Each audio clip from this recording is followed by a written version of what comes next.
Bonjour tout le monde, j'espère que vous allez bien. Donc je vais répondre aujourd'hui à un autre commentaire. C'est un peu ma période où je réponds aux commentaires. Quand j'ai du mal à trouver des sujets, je regarde dans les commentaires les questions et j'essaie d'y répondre. En fait, il y a une personne qui me demandait comment je bossais les modes, machin, etc. Alors je sais que j'en parle souvent et en fait il m'a fait remarquer, oui, il me dit oui mais tu fais avec les cordes à vide, machin truc. Alors j'avais fait déjà des vidéos là-dessus, donc je vous invite à peut-être fouiller dans les vidéos de la chaîne.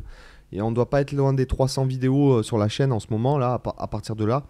Donc en fait c'est vrai que ce que j'aime faire, c'est je fais en mi, je travaille en mi. Et en fait je, je repère déjà la première chose, c'est de faire résonner les mi, que ce soit le grave ou l'aigu. Et après, je repère. Alors, attends, tu vois. Voilà. Je repère les mi sur tout mon manche. C'est-à-dire, il y en a ici, ici, ici, ici. D'accord. Et en fait, je travaille, par exemple, une couleur.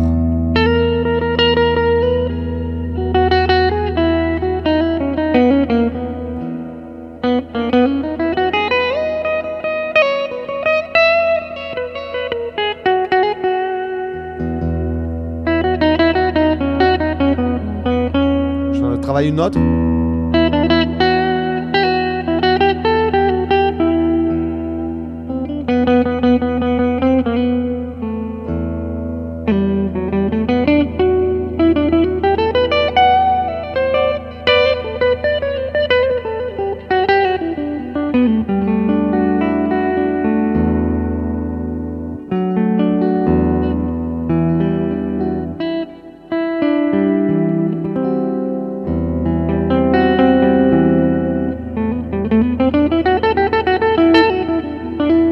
J'en travaille une autre.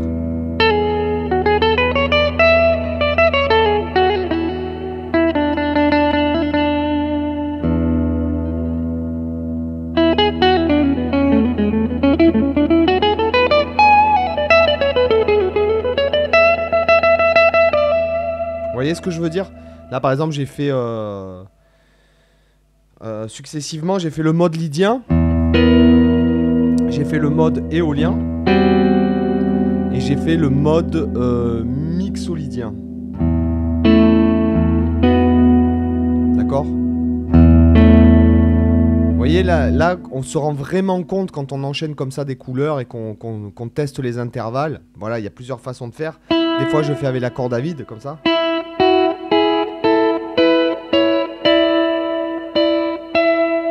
D'accord? Par exemple, dans Thunderstruck,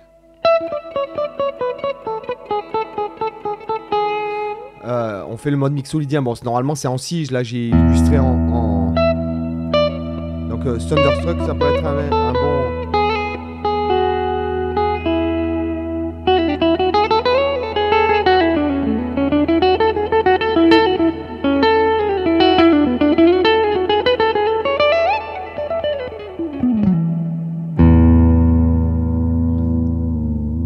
D'accord?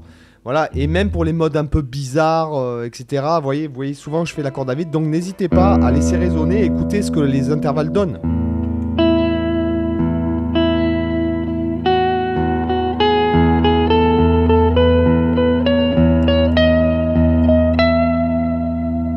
Avec juste ça, et en cherchant après. Du coup, en fait, moi je trouve cette méthode vachement intéressante parce que du coup tu repères les intervalles. Si tu fais ça assez longtemps, ça fait des années que je fais ça. Tu peux même te mettre un peu de crunch, tu vois, avec une petite reverb comme là, tu vois, c'est super cool, tu vois. Tu fais des double stops, tu fais des intervalles, tu peux même t'amuser. Par exemple, si j'ai envie de m'amuser à faire ça avec les cordes à vide, admettons, je joue en mi, mais je vais faire comme j'ai le droit. Si je prends un mode majeur avec une quinte juste, j'ai le droit d'utiliser, tu vois,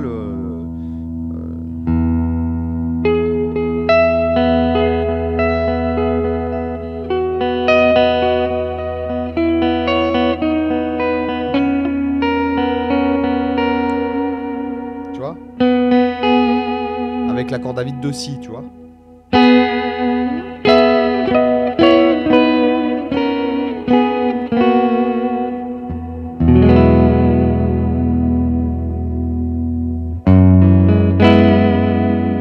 Tu vois. Et ça te permet de faire un peu de la musique plutôt que de travailler en fait des gammes, tout ça. Et de te déplacer, d'utiliser ta guitare, tu vois, comme un... comme ça, partout, en fait. Ça te permet de jouer du très grave au très aigu.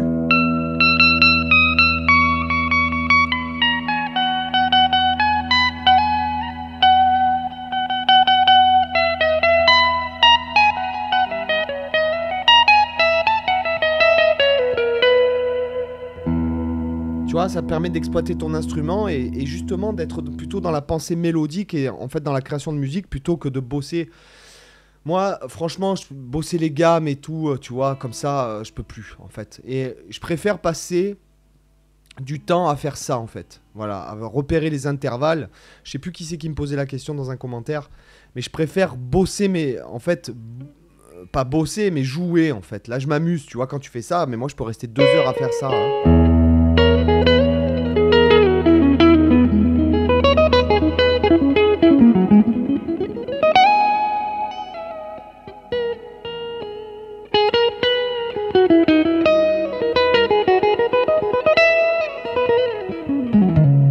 Parce que si après, quand tu as fait ce boulot, quand tu pratiques des positions de gamme que tu apprends dans un bouquin, alors que tu te serves du bouquin comme support, en fait, pour être sûr de ne pas te tromper, par exemple.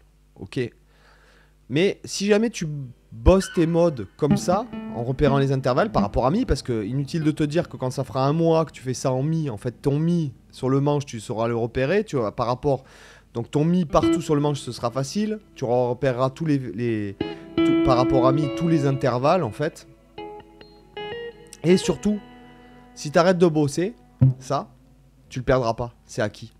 Alors que si jamais tu bosses des positions de gamme comme ça sans but, sans faire de musique avec,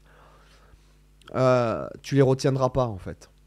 Voilà, c'est ça. C'est que cette méthode-là va peut-être prendre plus de temps parce qu'à force, il va falloir que tu travailles après le digital, c'est-à-dire la mémoire musculaire pour pouvoir jouer vite éventuellement, etc. Mais si tu arrêtes de bosser, c'est acquis. Voilà. Et ça, je l'ai remarqué il n'y a pas si longtemps finalement. Que plutôt que de faire. Alors, je vais bosser le mode lydien de mi. Alors.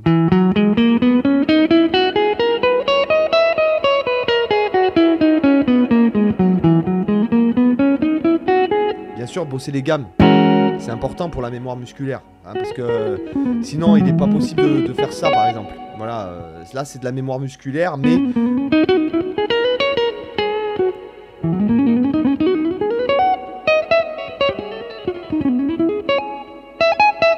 Mais après, tu t'en sers, puisque du coup, après, ta pensée, elle est dans une pensée mélodique ou dans un flow, etc. Ce que je veux dire, c'est que si tu assimiles tes modes comme ça, que tu passes un mois à bosser tous tes modes en mi, en repérant bien le mi, en repérant bien les intervalles, en t'amusant avec les intervalles, tu vois.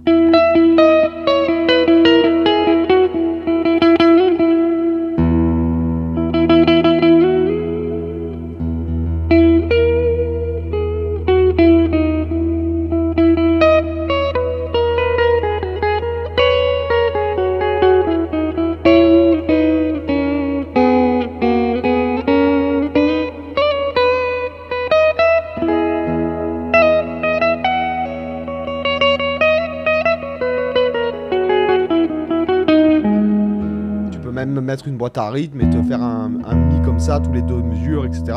Ou jouer comme ça, complètement a cappella.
Tu vois.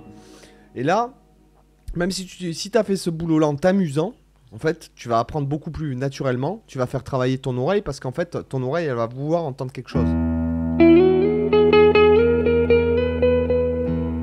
Des fois même, tu vas t'endormir avec des idées de mélodies comme ça. Parce que ça fait vachement... Je pense que ça fait beaucoup plus travailler la créativité de bosser comme ça. Alors que si jamais tu fais... Ton cerveau, t'entends rien. Si jamais déjà tu te fais pas une bonne...